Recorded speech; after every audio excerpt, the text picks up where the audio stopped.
आज हम आपको बताने जा रहे हैं प्रतिलोम त्रिकोणमिति फलन, इनवर्स ट्रिग्नोमेट्रिकल फंक्शंस। देखिए, बोर्ड परीक्षा के दृष्टिकोण से इस चैप्टर से 6+2 यानी 8 मार्क्स का क्वेश्चन इससे मिल जाता है।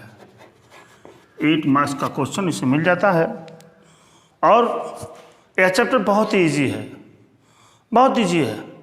और इस क्वेश्चंस को यदि आप प्रयास करेंगे, यदि आप अच्छे से रिहर्सल करेंगे तो you can solve every question. आप सारे क्वेश्चन को सॉल्व कर लेंगे और परीक्षा में बहुत अच्छे नंबर को भी आप पा सकते हैं इसमें। देखिए, इसका नाम है इनवर्स ट्रिग्नोमेट्रिक फंक्शंस। फंक्शंस हो और ऐसा फंक्शंस जो इनवर्स बन जाए। देखते हैं हमने जब आपको इसके पहले बताया था types of function, type of function में बताया था 1 फंक्शन और n2 फंक्शन।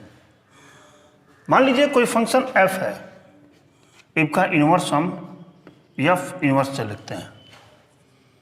एक चीज और, कोई भी फंक्शन तभी इनवर्स होगा जब वो इन्वर्टेबल फंक्शन होगा। इन्वर्टेबल फंक्शंस के लिए हमने आपको बताया था कि वो फंक्शन पहले 1 n2 होना चाहिए, यानी बाइजेक्टिव फंक्शन होना चाहिए। 1 n2 को बाइजेक्टिव फंक्शन भी हम कहते हैं। देखते हैं, जैसे मान लीजिए हमने ये एक डायग्राम बनाया। मान लीजिए हमने कोई फंक्शन ले लिया f(x) इक्वल टू क्या, x+2। ये मालूम है आपको, ये x होता है, ये क्या होता है, y होता है।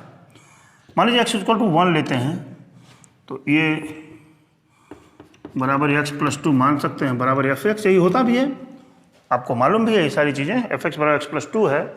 अगर हम यहाँ x इक्वल टू 1 को लेते हैं तो क्या वैल्यू मिलेगी, 3। अगर हम -1 लेते हैं तब इसकी वैल्यू क्या मिलेगी, 1। अगर हम -2 ले लेते हैं तो इसकी वैल्यू क्या मिलेगी, 0। और अगर इसकी वैल्यू हम 3 ले लेते हैं तो इसकी वैल्यू क्या मिलेगी, 5। इसका मतलब ये इससे, ये इससे, ये इससे और ये इससे। देखने से लग रहा है कि ये 1 n2 फंक्शन है, यानी 1 n2 फंक्शन है, 1 n2 फंक्शन है। अच्छा, ये तो हो गया। इसका मतलब जब हम इसका इनवर्स करते हैं, मान लीजिए f such that x tends to y हो तो g tends to y tends to x होना चाहिए। ये मिलना चाहिए आपको, ये आपको मिलना चाहिए। यहाँ देखते हैं फंक्शन, देखिए इसका 1 का 3 से है, -1 का 2 से है, इसका इससे है, इसका इससे है। जब इसका हम इनवर्स निकालेंगे, इस समय ये क्या है, डोमेन है, और ये क्या है, रेंज है। सब कुछ मालूम है आपको, ये आपका डोमेन है, ये आपका रेंज है। देखने से ये पता लग रहा है। इसमें देखिए प्रत्येक एलिमेंट्स की इमेज इसमें है, और इधर से भी ऐसा कोई एलिमेंट नहीं है जिसकी प्री इमेज इसमें ना हो, इसलिए फंक्शन 1 होगा। और मान लीजिए इस तरह से अगर बने, हमने ले लिया x, यहाँ ले लिया CD, ये चीज, ये फंक्शन रहा ही नहीं, ये फंक्शन ही नहीं है, इनवर्स का कोई सवाल ही नहीं है।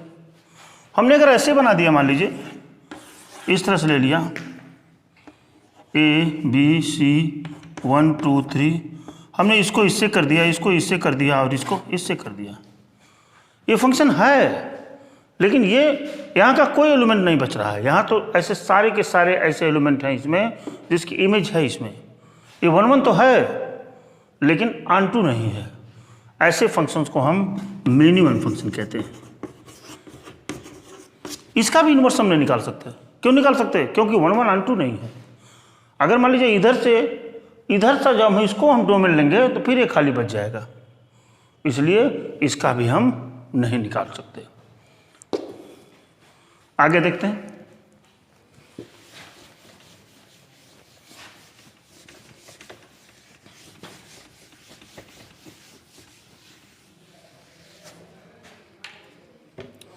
कुल मिलाजुला कर कहने का मतलब ये हुआ कि कोई भी फंक्शन इन्वर्टेबल तभी होगा जब वह 1 1 ऑन 2 होगा।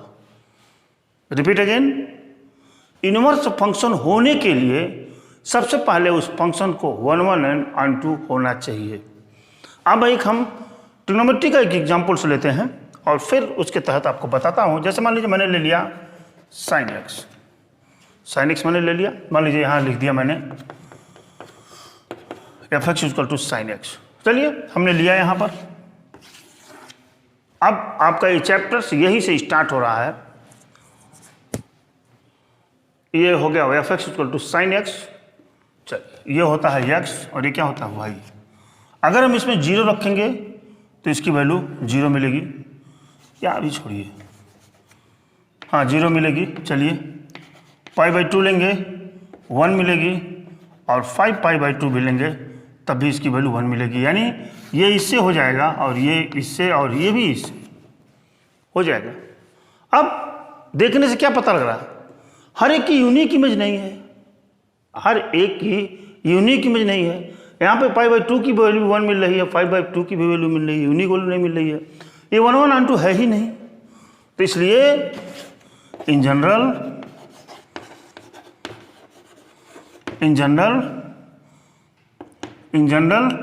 sin x is not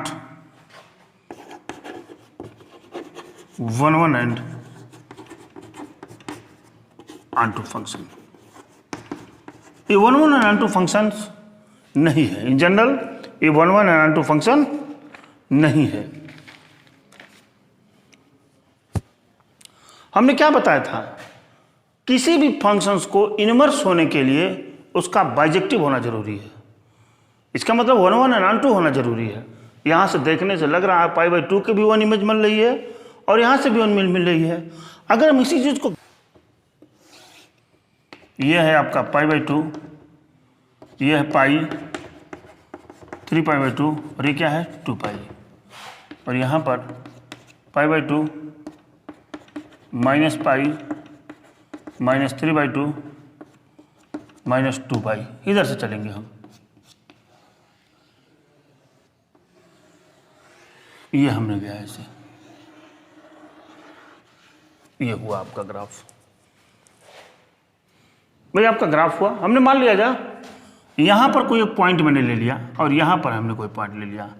यहां पर क्या है, मान लीजिए ये क्या हो f(x1) हो, ये भी क्या है f(x) है, f(x1) है, यहाँ पर भी क्या है f(x2) है। इन पॉइंटों पर f(x1) है, मान लीजिए यहाँ भी f(x2) है।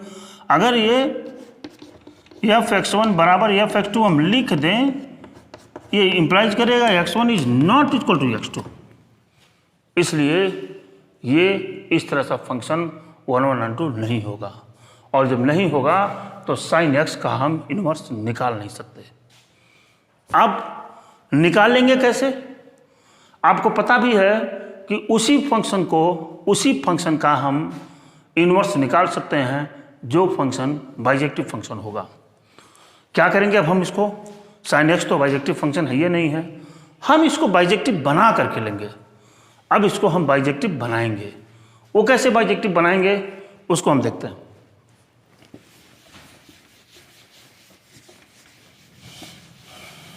इस फंक्शन को हम बाइजेक्टिव बनाएंगे। ये ग्राफ है, इसका एक इंटरवल ले लेंगे हम। जैसे मान लीजिए हमने ये चूज कर लिया और ये चूज कर लिया,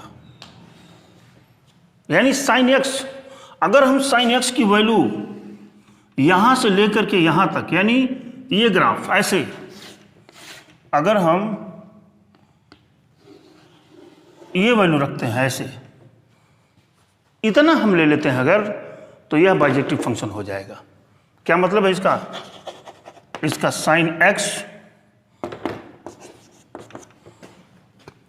ये किस पर होल्ड करेगा, यानी इसका -π/2 से लेकर के कहां तक, π/2 तक। इस स्पाइन के रेंज में यदि हम इसकी वैल्यू लेते हैं तो यह बाइजेक्टिव फंक्शन बन जाएगा, और बाइजेक्टिव फंक्शन बनने के बाद इसका इन्वर्स निकल जाएगा। अब हम आपको साइन, कास, tan, sec और कोशक जो 6 ट्रिग्नोमेट्रिकल फंक्शन होते हैं, सबको हम जो 6 ट्रिग्नोमेट्रिकल फंक्शन हैं सबको हम इंटरवल लिखने जा रहे हैं।